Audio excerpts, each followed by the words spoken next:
Okay, so the Mishnah says like this.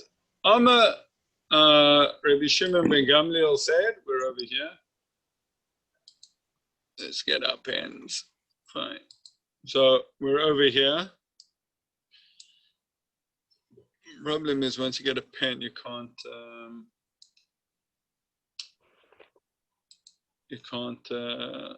scroll anymore. Okay.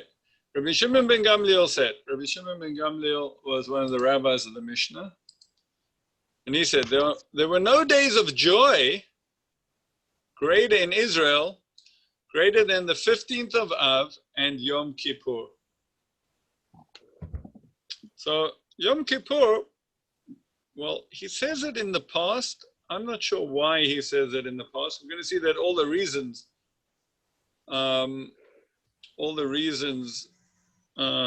for it being a day of joy are still valid. But he says it in the past. Interesting to note what happened. On these days, the daughters of Jerusalem would go out in borrowed white garments in order not to shame one who had not one. All these garments required immersion. The daughters of Jerusalem came out to dance in the vineyards. What would they say? Young man, lift up your eyes and see what you choose for yourself. Do not set your eyes on beauty, but set your eyes on family. Grace is deceitful and beauty is vain, but a woman that fears the Lord, she shall be praised. So they used to go and do this, what's it called? What dating? Speed dating. They did a speed dating. Okay, so says the Gemara over here, says the Gemara. I get a translation. The Gemara says that the Mishnah taught that Rabbi Shimon ben Gamliel would say there were no days as happy as the 15th of Av and Yom Kippur. The Gemara asks, granted, Yom Kippur, I understand why Yom Kippur is a day of joy, because it has the elements of pardon and forgiveness. In Hebrew, slicha or mechila. Slicha mechila, pardon and forgiveness. And moreover, yom, and it's yom shenitna bo luchas achronos. It's the day that the last pair of tablets were given, the second tablets. As we know, Moses comes down from the mountain after receiving the first tablets. He sees the golden calf, he breaks them, and then 80 days later on Yom Kippur, he brings down the second tablets. Now, is there a connection between Yom Kippur being a day of pardon and forgiveness and the fact that the second tablets were given? Says Rashi. Comes along Rashi, and he says over here that there's a connection. Why? Because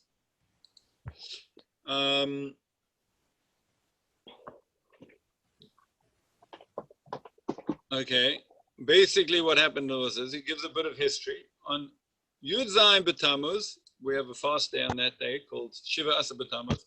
Moses came down from the mountain and he broke the tablets. And on the 18th, he ground them up and he judged the people that were actively involved. And then he went up on the mountain and he stayed there for 80 days.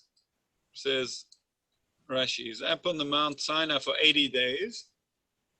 40 days he's praying. And then the next 40 days, it was like the first 40 days where he got he got the second tablets. Okay, Rashi just explains the dates, how they work out. So it says Rashi, Yom Kippur Yared, on Yom Kippur Moshe came. Yared Shuhu Asara B'Tishrei. He came down on the 10th of Tishrei. V'oisa Hayoim, that day, the 10th of Tishrei, Nikba LeYom Kippur, it was established as a day of Yom Kippur for all generations. Lohadia, that it should be a reminder, it should tell us, Shemachol v'nichem al hara asher diber la'asos. That the Kodesh Baruch Hu, on that day, God forgave and changed his mind about the bad that he was going to do.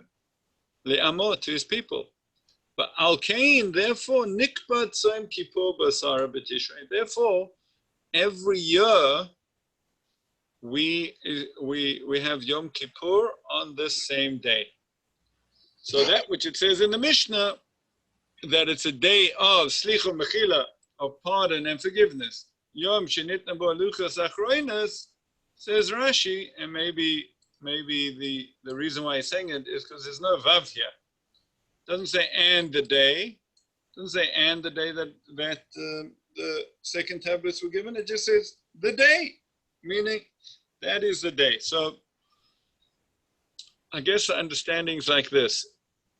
Since on that day of the 10th of Tishrei, when Moses came down with the tablets, that was a sign that God had forgiven them for the sin of the golden calf.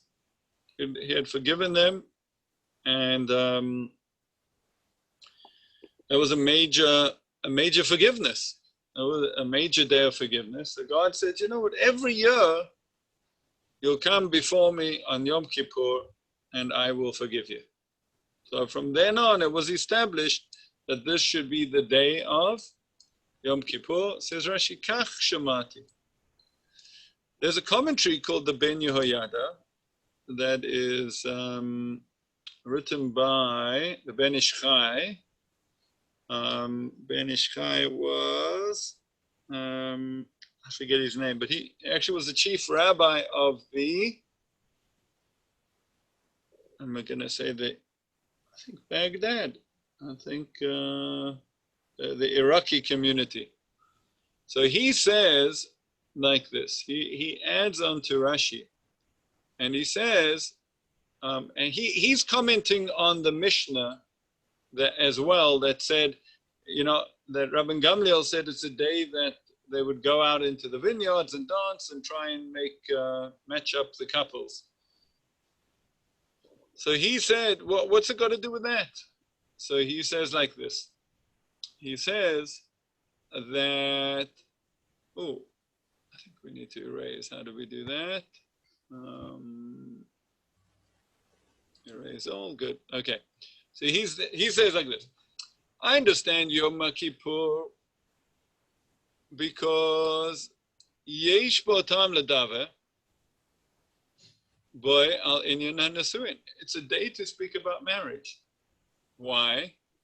Because it's the day, on that day was a day of forgiveness and pardon, because it's the day that the second tablets were given to Klal Yisrael, to the Jewish people, shebehem nigmaru hakadushin shel Yisrael, because that was the completion of the marriage to the Jewish people.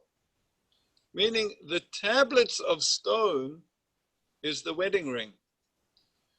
And the first tablets, right, v'nimshela mechila, v'nishlama mechilas avana egel. And it was the completion of the forgiveness of the golden calf. So, lekach nikba oisa b'chol shana v'shana liyos yom slicha mechila. And therefore, it became every year a day, fine. And therefore, the woman will go out and try and find a zivug, a partner, because this is a day of marriage. It's the day we got married to God. So it comes out like this, that Sinai was the national marriage, the national founding of the covenant. We entered into our covenantal relationship with God at Sinai. That's what Sinai means. That's the importance of Sinai. It's the bris, it's the covenant that we have with God. The completion of that covenant was getting the wedding ring, right? You have the chuppah, you have everything. In fact, a lot of the customs of a modern day chuppah, the way that we do a chuppah, come from Sinai. Many customs. The fact that there's something on top of us reminds us about the fact that the mountain was on top of us. We were sitting at the bottom of the mountain, etc. The marriage, that covenant was not sealed until we got the tablets, until the wedding ring was put on the bride. We're the bride of a Kadosh Baruch Hu. Now, first of all, it's just to realize the predicament and the tension that must have existed between Shiva Asar Tammuz and Yom Kippur. Think about, here's a marriage about to happen, and Moses comes down from the mountain the first time with the tablets, and he sees that the Jewish people have gone off with the golden calf. So he breaks the tablets. They're not worthy of receiving the tablets. But besides that, the covenant has not been sealed. We're not God's people yet. For 80 days, we're in limbo. Is God, now remember, what does God turn around and say to Moses?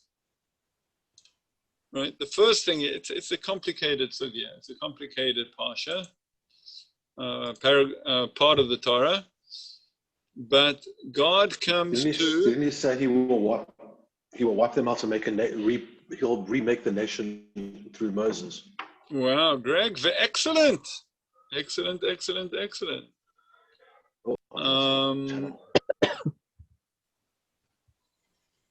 Okay. Sorry. Not sorry, perfect. What do you mean? Shall we go? Right? And the Lord further said to Moses, here we are. I see that this is a stiff-necked people. Now let me be, that my anger may blaze forth against them, that I may destroy them and make of you a great nation. But Moses implored the Lord, his God, by saying, let not your anger, O Lord, blaze, right, for this great nation that you deliver from Egypt. What are the Egyptians going to say? And remember your servants, Abraham, Isaac, and Jacob, how you swore to them, saying, I will make your offspring as numerous as that. Meaning, God, this covenant that you're entering into with the people goes back, and you took an oath to do it. So you need to take the people. And the Lord renounced his punishment as he had planned to bring to his people. So here we have the people, and this continues for 80 days, this back and forth, until eventually Moses comes down with the second set of tablets, and that seals the deal. That seals the deal that we become the God's people. So if we take a step back and ask ourselves, so what does that tell us about our relationship with God? So it tells us like this: God entered into a covenant with the Jewish people, meaning that it's a relationship with a purpose, with a great purpose. We are going to fix the world. There is going to be an exemplary people living in God's land, living by God's way, filled with God's presence and his blessings. And the whole world is going to come, as we said on Rosh Hashanah in our davening, Elokei Yisrael Melech, the God of the Jews is the king.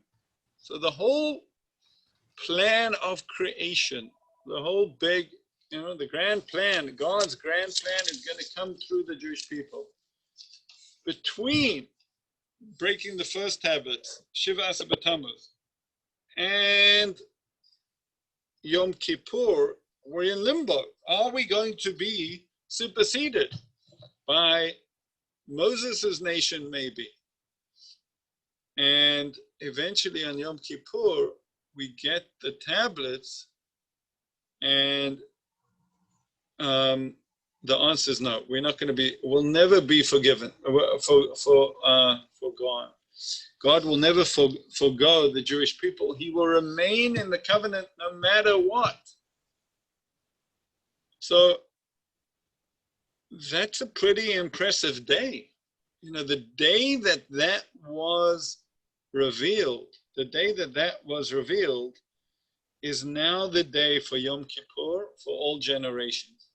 So what are we doing as a nation on Yom Kippur? We're coming back to God and saying, God, this is the day on which you revealed that no matter what we do, we can't do a sin worse than the golden calf. No matter what we do, you will take us. You will go further with us. We will accomplish eventually this great purpose and task. And that's why it's a day of tremendous simcha. That's the happiness. Let me see if I can find that Rashi quickly.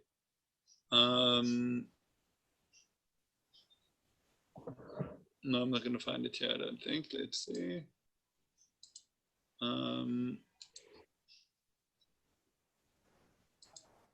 But Rashi says a language of simcha, of the joy, of the happiness, the connection, the happiness that God has of the Jewish people, saying, okay, no matter what you do, I'm going to stick with you.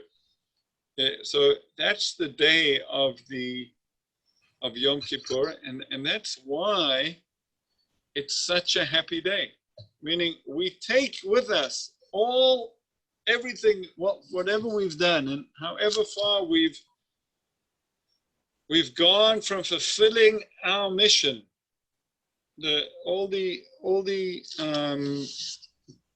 Actually, I had a thought. I need to develop it. I don't normally share my half thoughts, but in the temple, in temple times, there was a huge avodah. There was the service of Yom Kippur was major.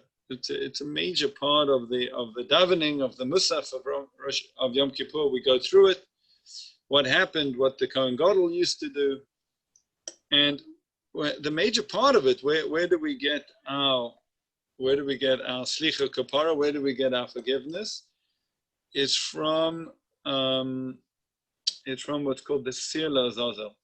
The Kohen Gadol takes a goat, and he takes it to this mountain, a rocky mountain, a high peaked mountain, and he throws it off and he breaks it. It dies. And that's where the atonement is. And think about the imagery.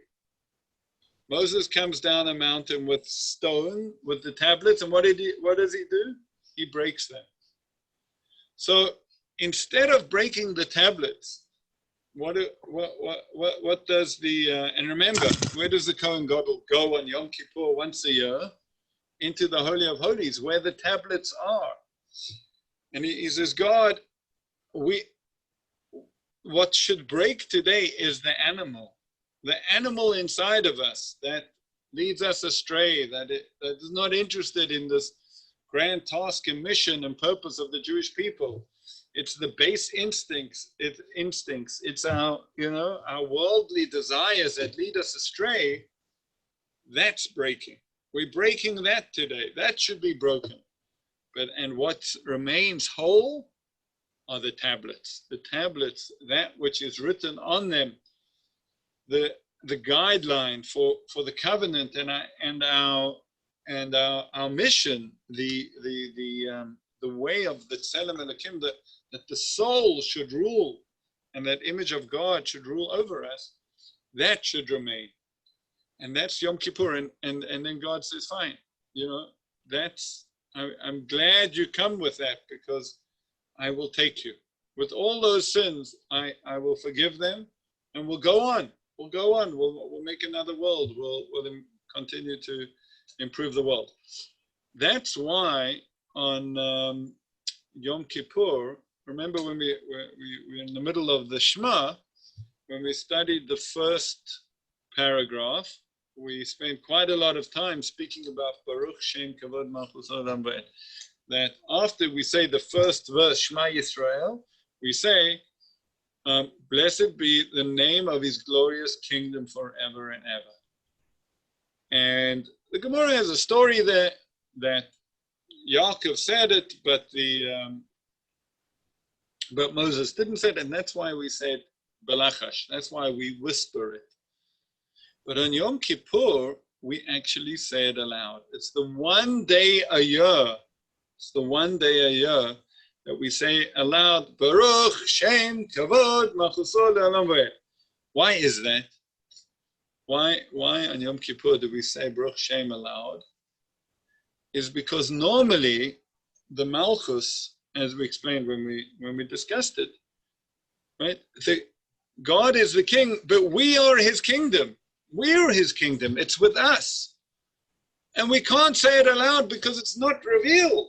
It's not fully revealed. We aren't who we are meant to be. So we can't say it aloud. We try. We're working on it. We're working up to the day when we'll say it aloud all the time. But we can't, because it's not fulfilled. But on Yom Kippur, so then it's fulfilled not from our point of view, from God's point of view. Meaning on Yom Kippur, God says, you know what? It doesn't matter what you do.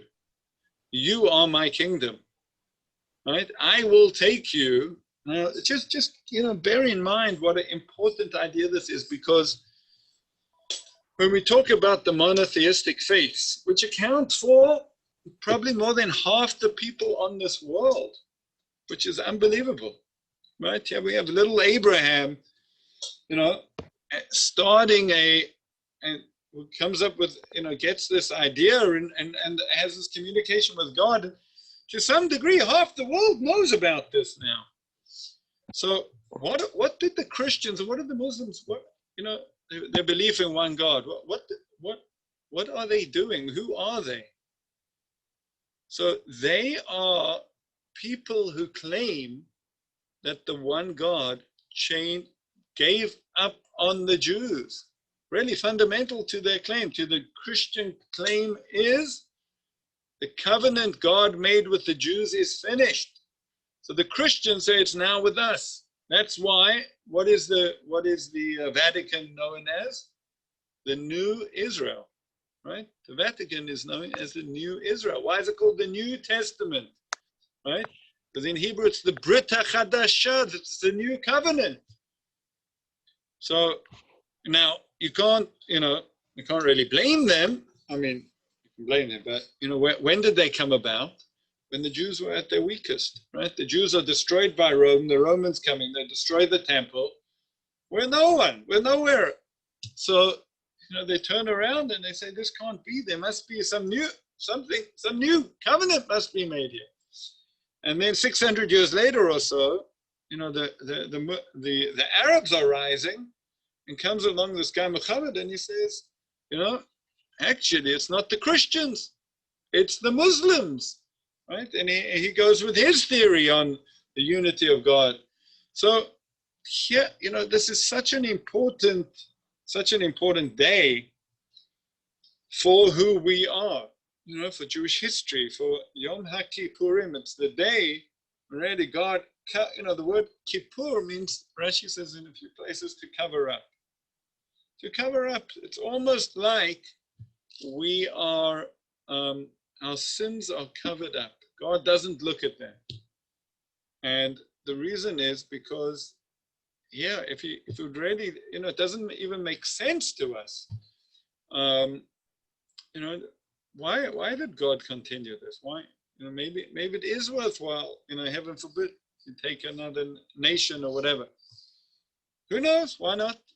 But it's not like that. God's love for the Jewish people, God's commitment to the Jewish people, God's connection, and is stable, and that is what it that is what is reaffirmed every Yom Kippur. So that's what we do, right? The Yom Kippur should be, I know this sounds probably new to you, it's new to me. Yom Kippur is not a sad day, right? Tisha B'Av is a sad day. Yom Kippur is a day of simcha. It's Lo Hayu Yomim Tovim, right? It's really a day of great simcha. It's a day of joy, because it's really finding, it's that ability to go into the Holy of Holies, where it's not really part of this world. It's that place where we are together with God no matter what. It's the day we celebrate the eternity, the unbreakableness, the strength of the covenant that God has with us. And of course, that's where it's coming from God. What do? We turn around to God and we say, God, thank you. Please. We regret, we do teshuvah. The mitzvah of the day is teshuvah. We return to you, God. Right? Teshuvah comes from the word to return. So we return to God and say, God, you'll take us no matter what, but we're committed to you. You're 100% committed to us. We are 100% committed to you. And that's the reestablishment of the covenant. And that's what, in a way, that's how we achieve this day of kapara and mechila and kapara, of pardon and forgiveness.